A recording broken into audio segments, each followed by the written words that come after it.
Hello everyone, you are listening to the Eiffel Tower podcast. My name's Oliver G, and this Thursday episode of the show was brought to you by Fat Tire Tours.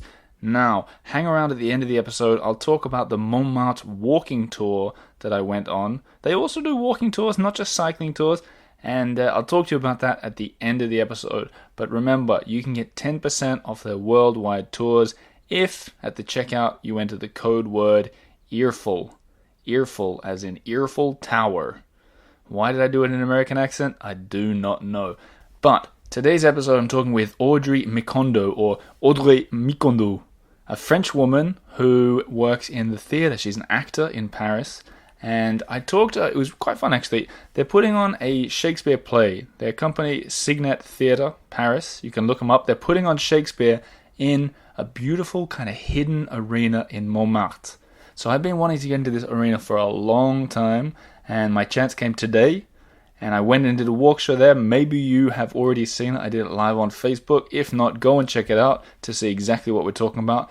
But Audrey was talking to me about being an actor, the difference between French and English theatre, a little bit about Shakespeare as well, and the idea of what French people think about the expat scene in Paris. So that whole conversation, we had it in a park called Square Nadar, N-A-D-A-R, which in itself is pretty hidden. It's about a stone's throw from the Sacré-Cœur Cathedral, but you'll find very few tourists there, even on a very busy day. So go and check that out. Check out the Arène de Montmartre, and if you want to look into seeing the Shakespeare play, it's only on for another 4 days. It's 12th night. Look up Signet Theatre, C-Y-G-N-E-T, Theatre Paris, and you should be able to find it. And they're putting that show on the next 4 nights. Even if you're not in Paris or even if you're not a fan of Shakespeare, I'm sure you'll learn something from this episode. And once again, hang around at the end for more from Fat Tire and a few listener emails. Let's do it.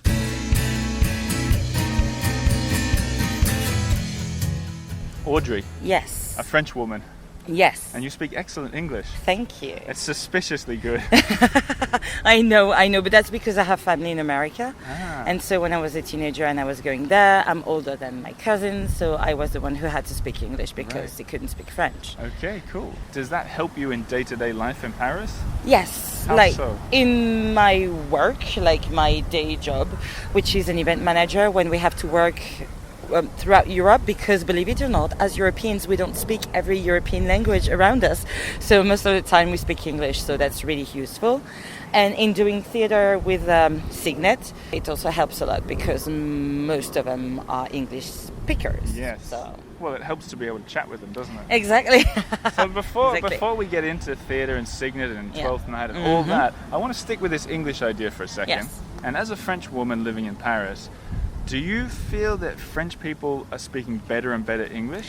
Oh God, yes. Compared to like 10, 15 years ago, definitely. What happened? I think it's a lot of things.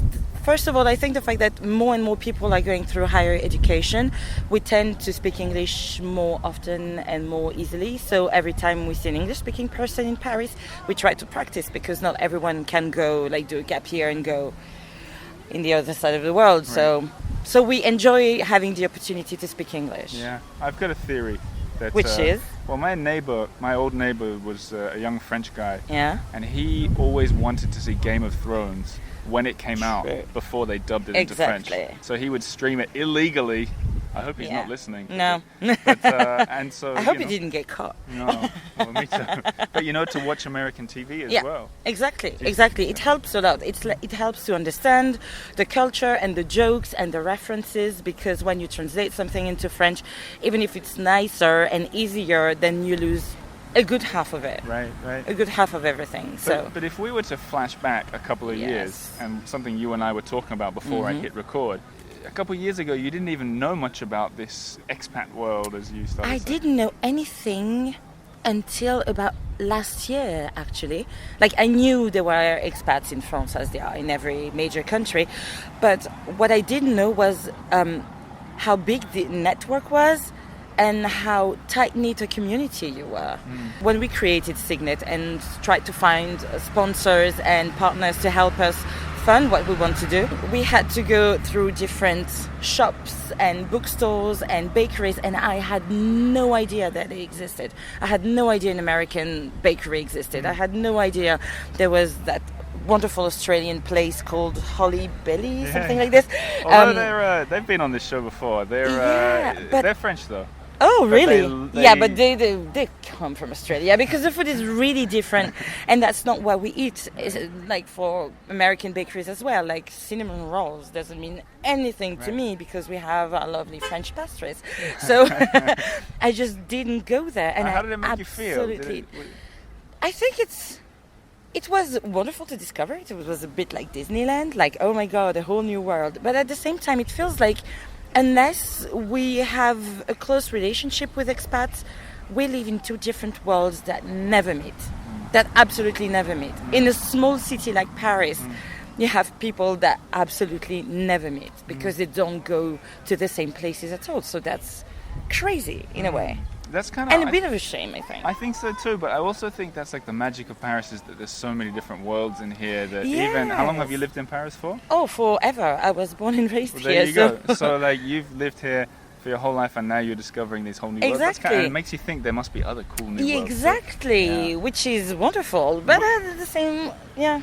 On the other hand, I feel like we should meet more. Yeah. Well, it's lovely that you and I, Audrey, can sit down. Exactly. A French woman and an Australian. And where are we right now? We are looking at the Sacré-Cœur. We are in a little, what we call in French a square, which is a tiny, tiny garden, in front of the Sacré-Cœur.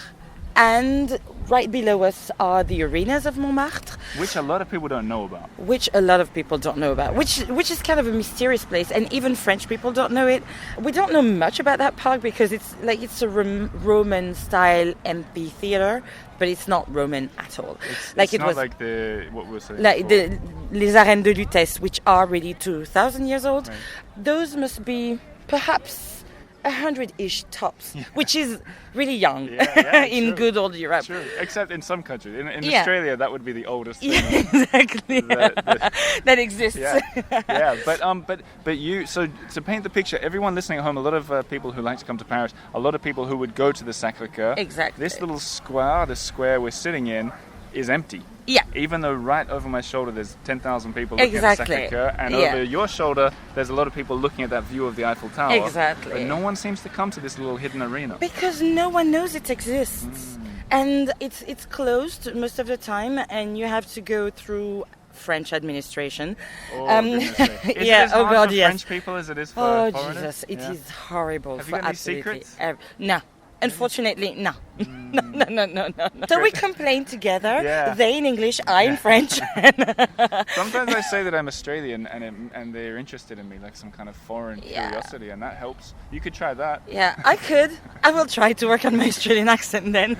Okay, but back to the arena, and the reason why we're talking today is that while many people don't know about it, you guys are helping it to get pushed into the public eye. Exactly. What's going on? In the summer, mostly, we can, after going through French administration, as I was saying, use it as a venue for concerts or for theater. We are a theater company, so we're doing it for theater. And it's kind of our home now. We kind of like to call this our home, where we will present 12th night until Sunday with, like, the Shakespeare play, with a slight Parisian twist because it's set in a cabaret and there's wine absolutely everywhere. And it's also really nice. What we love about this outdoor theater is that people can come with their children. They can come with food. This year you can buy beer and wine because we have a bar. Which is really good. And so you can have a drink and sit and just enjoy what you will see. You know, in the old Shakespeare plays, I think people used to be quite involved in the plays, right? Exactly. Is that something that's encouraged at your performance? Not exactly. Definitely. What we're doing though is that the bar where people are buying beers and wine is the bar we're using for the play. Okay, cool. So that's kind of the extent where they are participating in what we're doing. And we can talk because this episode's going out today. Yes. Right? Oh, wonderful. So you've got a show on tonight. Tonight. Which is Thursday night. Exactly. And then on Saturday we have a matinee at 3, and then we play in the evening at 7:30, and then on Sunday at 7:30 as well. And how do people find the tickets? Online through our website signettheatreparis.com, or through our Facebook page Signet Theatre Paris, or on Ticket Tailor you can type 12th Night Signet Theatre and you will find us. Okay, cool. It's €12 online and 15 at the door. Sounds like a pretty smart idea to book it online. Exactly, yes. I think I'm going to come for the Sunday show. Oh, wonderful. It will be a laugh. But you're not in it. I am not. I am stage managing this one because I'm already performing in something else in French. Right. But I will be part of Much Ado About Nothing that we will do in September in the same venue, because to open the summer break and then to close it while cool. be back to school. I want to talk about, because some people might be listening to this in the future, or they might be listening in another country. They're not going to come to your show, unfortunately. I'm sure they'd love to. But I also want to talk about the idea of Shakespeare in France and his sort of equivalent, which I assume is Molière. Exactly. So first, French people, do they read Shakespeare? Do they care? Oh God, yes. Translated or? Translated most of the time. They do because of Romeo and Juliet. I mean, this is Romeo and Juliet and Hamlet are probably the two big Shakespeare plays. Yeah. Everyone, absolutely everyone has read. The greatest hits. And knows. And Macbeth, you know it. Even if you haven't read it, you know what it's about and you know how dramatic it is. And Shakespeare is the English Molière, but Molière was more of a comedy man, and Shakespeare embraced everything. Shakespeare dabbled in comedy, didn't he? Yes, but then he did tragedies as well, and he did some plays that you don't know at the end. You're like, what? What did I just read? I don't know what it is. So he's a very interesting author, and that's why I think it's also a success, because we are super lucky to have a real community that follows us. Is because Shakespeare is known, and it's fun to have an English play in Paris with a Parisian twist. Because if you're lucky enough to come to the arenas, it's super Parisian. We are in the neighborhood of Montmartre, so it's the paved underground, and you have the cobblestones. Exactly, the cobblestones, and you have the lamps, which are super Parisian. The what? The lamps? The lamps, the lampposts. Oh, the lamps. The lamps. You gotta, oh God! That's my Australian ears. The lamps. Okay, the lamps. I thought you said lumps. A lump of sugar. Or something. No, lamps are super Parisian, so they're beautiful. You're right. They are. And look, where we're sitting, we got this view of the terracotta chimney tops on the grey roof tiles. It's incredible. It's really, really, really beautiful place. But we're going to wind up too, because we've got to go and do the live video. But I want to ask you first, back to Shakespeare. When you read Shakespeare in French, do they make it into really old school French that's hard to understand? No, it depends on. There are a lot of people who try to translate Shakespeare, and what is difficult is the pentameter, the fact that they are 10 feet, as we call it in French, feet. I think maybe in English too. So you're referring to the exactly, the pentameter. And so it's really difficult to translate, because English has much more words than French. Right. So when an English sentence takes, say, 5 words, a French sentence will take 10, because we have to go over. Because you got to go through the admin. Exactly. True. Something like that. So it's really difficult. So it can never be like English Shakespeare. Right. And so it depends.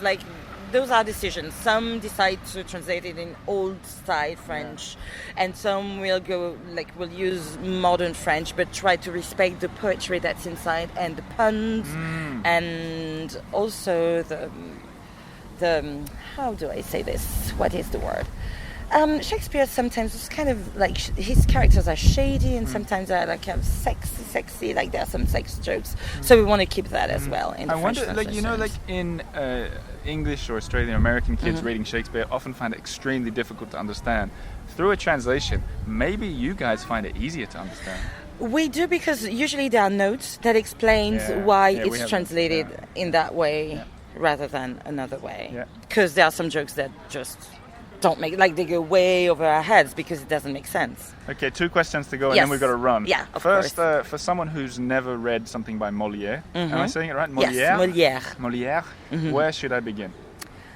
Oh, ho, ho, ho, ho. Where should you begin? They are all absolutely wonderful. Can't accept that. My favorite possibly is Le Tartuffe, which is a play about a man who pretends to be really religious and he's a hypocrite. So it's such a big play that today when someone calls you a Tartuffe, it means you're a joke. Really? Yeah. How do you spell it? Tartuffe. Tartuffe. Okay. Yeah. And it means you're a joke. So you said to Yeah. someone, It's un Tartuffe. Like you pretend to be someone really, straight and a good man, etc., but you have no principles. Okay, so let's get that sentence exactly right. Tu es un tartuffe? Yes. Say it one more time. Tu es un Tartuffe. Tu es un tartuffe. Yes. Okay, good. There you go, everyone at home. That's something to practice Yes. when you see a French friend. But the final question was, give me a hint. What's this French twist that you keep talking about to 12th night? It's more like some songs have French je ne sais quoi, as you say, and it's more about the general ambience, the general atmosphere of the play. Like it's in English, but it's definitely set in a very, very French place. Gotcha. Yeah. Okay, I'm looking forward to seeing it. Oh God, and it's so funny. It's so funny. I see Charlotte has just walked up behind us, which means wonderful. it is. Hello, Charlotte. Hello. That means it's time for me to switch over to a Yes. live walk show. You guys, if you didn't see it, Facebook, Charlotte and I are going to show you this arena. Audrey, Okay. thank you for being on the show. Thank you so much for having I'm me. looking forward to seeing the show. Yes, thank you, and see you.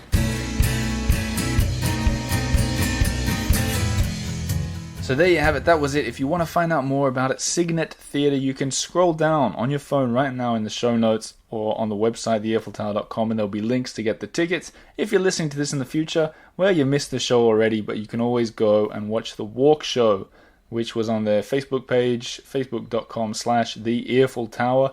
Free. Just did a free one to the public. That's the kind of stuff I usually do behind the Patreon paywall. But what I thought I'd do is I'd read out a couple of the emails that I got this week because some of them were rather touching indeed and I thought that they should be shared. So I'll read them and then I'll get into a little bit of the pretty cool walk tour that I did around Montmartre with Fat Tire Tours. But first, to the inbox for a bit of Gmail. So first I want to read one from Parker Truelock, which I really like. Colourful email is my favourite type and a little bit sentimental too, which is another one of my favourite kind of emails. But firstly, hello to Parker and to your daughter, who I imagine will be listening with you right now, 14-year-old Lily. Hello, Lily, and hello, Parker. If I could guess, I would imagine that you guys would be listening to the podcast on the way to school in southern Indiana, driving between the cornfields, the rolling hills, and the cookie cutter surroundings of suburbia. Yes, because that's exactly what you wrote in your email, which I loved. I'm going to read it. I'll be taking my first trip to Europe in September with my 14-year-old daughter Lily. We'll spend several days in Paris. About 4 months ago, we discovered your podcast, and every morning we get into my... Now, I think Americans say Subaru, and in Australia we say Subaru. Probably is pronounced a whole different way. I think it's a Japanese company. Who knows? Get into my car and listen to your podcast on the way to school. We live in southern Indiana, USA. So between the cornfields, the rolling hills, and the cookie-cutter surroundings of suburbia, I really enjoy hearing about the richness of the experiences that await in Paris. Lily's usually tired in the morning. Wake up, Lily! And your enthusiasm and joie de vivre are a good pick-me-up to start the day. We especially liked your recent episode about Bone Shaker Donuts, and we'll be paying them a visit during our upcoming trip. I just wanted to take a quick moment to tell you that we enjoy your show and appreciate your hard work. Thank you for giving us something to bond over. And then there's a question which I always love in an email. It says, do you have any recommendations for a young teenager on their first trip to Paris? Sincerely, Parker. First trip to Paris for a teenager. Good question. I would say it doesn't make any difference that you're a teenager, Lily. That you could enjoy all the things that we do. I'd say that you'd particularly like the Eiffel Tower. I say get on one of those boat cruises that go along the River Seine and time it so that you can see everything from the water and that you get to the Eiffel Tower when it sparkles. So do it in the evening. There's my tip for you, Lily. Hope you enjoy that, and you too, Parker, just as much as you enjoy riding through the cornfields. Sounds lovely. Now, on to another email I got from Sophie Anderson. These both came in at about the same time, actually. It says, "My name's Sophie. I'm a Scottish newly graduated actor." So I assume, Sophie, that you have certainly listened this far in this episode, see me, I talk to an actor. And Scottish. Not every day that I get an email from a Scot. Currently living in Edinburgh, but in September I'm moving to Paris. I absolutely love your podcast. I found it a few months ago. Can't stop listening. Sounds like you're addicted. Sophie, be careful. It continues on. It's a longer email, so I'm not going to read it all. "I'm quite an anxious person, and having never lived anywhere apart from my home country, Scotland, you can imagine how I feel about moving to Paris. But it's always been a dream of mine, and your podcasts are keeping me relaxed and excited rather than scared about the move." And then she says some lovely words here. "Of course, the podcast wouldn't be successful if it wasn't for you. You've got a great personality, so charismatic. I can tell you that your guests always feel at ease when they're speaking to you. You're not afraid to live life to the fullest, which is something that I admire, and working towards being more like that myself." That is very kind, and you also said some lovely words to Lena as well. We'll give Lena the old shout out that her postcards on Instagram are hilarious and so relatable, and her shoes are stunning. There's a reminder, everyone, go and check Lena out on Instagram at Parisian Postcards. Speaking, hang on, haven't finished this email. "It's my birthday next month. I'm looking to become a patron supporter as a birthday present from myself. It'll be wonderful knowing I'm contributing to this amazing podcast." That's great news. If it's your birthday next month, that means August. That means celebrations. I hope to see you on the other side of the Patreon paywall. And the very first episode that you watch will be dedicated to you. Good luck, Sophie. Happy birthday for August. Now, what was I saying? Yeah, speaking of Instagram, when I did the live video today with Charlotte Pleasance down in the arena, the Instagram followers ticked over 5,000, which is a huge milestone, and I see that Melody Rogerson was number 5,000. Send me an email, Melody. I'll send you a prize. I don't know what. Maybe a tote bag? Should I send you a tote bag? Yes. I'll send you one of the Eiffel Tower tote bags, which have almost run out as well. Now, let's finish this talking about the sponsor of the show. This Thursday episode would never have happened if it wasn't for Fat Tire Tours. Wonderful tour company. They do all sorts of stuff. I've noticed, I was scrolling through their pages, I always talk about their cycling, their Segway, their Eiffel Tower, their Giverny, all that stuff. They also do the catacombs. Sounds pretty interesting. Worth checking out. Maybe I can convince them to send me down there as well. But what I'm going to talk about this episode is the Montmartre walking tour. I did it the other day, and I'm going to put a bunch of pictures up on Instagram tonight so you can see what I saw. But I was with Kit, the same guy who took us out to Giverny. So you guys have all met him because he's been on the podcast before, and he was on a walk show. Really knowledgeable guy. And it was really fun, especially for me who lives in Montmartre. And I walk around a lot. It was good to walk around with someone who knows it a lot more than I do. And it was a really good tour. It went down into the Montmartre cemetery. It went up over the cemetery, because that cemetery's cool. It's got a road that goes over the top of it. It wouldn't be every day you guys see something like that. Me neither. And then we cut down Rue des Abbesses, one of my favorite streets in the whole world, to be fair. And then Kit, the tour guide, was just pointing out all the things that you could only really know if you'd drunk deeply from the cup of Montmartre, which is exactly what he'd done. It was a couple of hours long. I'd highly recommend it. They charged 25 euros for it. And if you use that code word, earful, when you're booking, there's 10% off. And just so you know, that goes for tours all over the world. They've got tours in, I think, 8 to 10 different cities, a couple of different countries. Use that discount. It'll let them know this partnership is working. Someone contacted me the other day. They said that they booked it, but they didn't use the discount. That is the worst email I ever got. I'm not even going to dignify it with reading it out. But if you are going to book it, use that code. That way they say, oh, people are actually booking this. This is worth our time. I want you guys to do it, or book one of your friends on the tour, or book all of your friends on the tour. Anyway, they're sponsoring the show. I love them. Fat Tire Tours. Check them out. I'll be tagging them on Instagram when I put up the story from the walking tour that I did with them, so you can check out more of what they do there on Instagram too. But that's it from me. Thank you very much for listening to this episode. Be sure to subscribe, tell your friends, and enjoy your next trip to Paris. Merci, au revoir.